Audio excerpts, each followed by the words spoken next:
Retailing is a difficult, demanding trade, demanding industry. One of the great demands that it places on you as an individual or as a business owner, if you're in retailing, is the requirement for you to show up with remarkable consistency and show up repeatedly. If you're in retail, whether you're in a coffee shop or a convenience store or a nail bar or hairdressers or whatever retail activity it might be, you need to be utterly dependable in showing up and delivering your goods or services. People are creatures of habit, and when they form habits, those habits can be a massive asset in your business. So when I started in retailing in 1986, which is obviously a while ago now, repeatedly, day after day, you show up and you set your stall out essentially, and you incrementally, bit by bit, inch by inch, foot by foot, grow your business, increase your footfall, increase your customers in your business.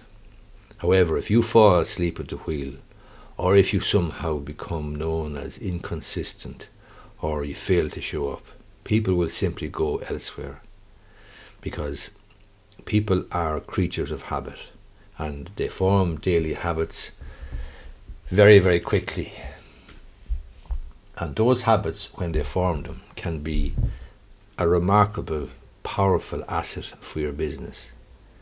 Because if somebody gets into the habit of buying a coffee from you, or a newspaper, or perhaps a breakfast roll, or a lunch sandwich at lunchtime, or whatever, that habit formation can be a massive influence, can be a massive asset in your business. But building the habit, creating the habit, and becoming the trusted person, the trusted business, takes time, and it takes a commitment to show up day after day after day after day. And the sad thing is that if you begin to slip, if you fail to show up, if you don't show up at the right time, or if you don't show up at all, then you're going to do irreparable damage to your business, because people are creatures of habit, and if they stop at your place at a particular time for lunch or whatever, they're depending on it. It's part of their daily routine, part of their habit. Perhaps it's a coffee at 11 o'clock, perhaps it's something else, and you're not there, then they will simply go elsewhere, and they will form that very valuable habit with some other retailer. So retailing is a brutally demanding trade.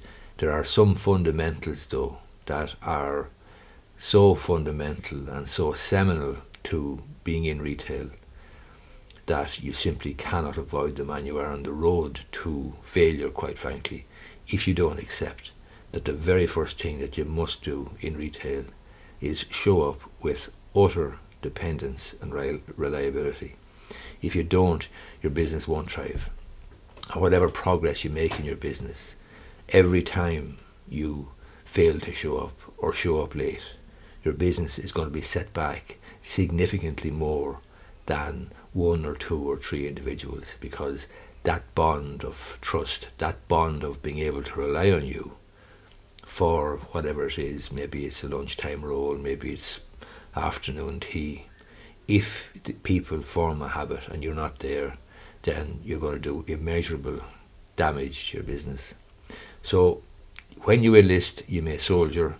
Retailing is a tough game, it's demanding, but the one thing that you must do from the outset is, with uncanny dependability and utter reliance, show up every day at the same time. You call the shots, you decide what time, but once you commit to it, and once you commit down to getting the habit formation in your clients, in your customers, then you must deliver and you must show up with utter dependence. Hope you find this video useful. I've been in retailing, or was in retailing, for a good many years, maybe 20 years, before I ended up by a circuitous route ending up in the law business, the law profession. Before that, as I say, I was in retailing for probably 20 years, and I have a fair understanding of retailing. I come from a family of retailers. My father was a retailer, my grandfather was a retailer, so I understand retailing. And I've built retail businesses, I've sold them, I've flipped them, and so on. But I hope you find this video useful. If you do, I would appreciate if you gave it the thumbs up down below. And if you're interested in videos about Irish law, Irish business, entrepreneurship, and the lessons that I've learned over the last 35 years or so of doing business as a small entrepreneur and small business owner, then hit the subscribe button.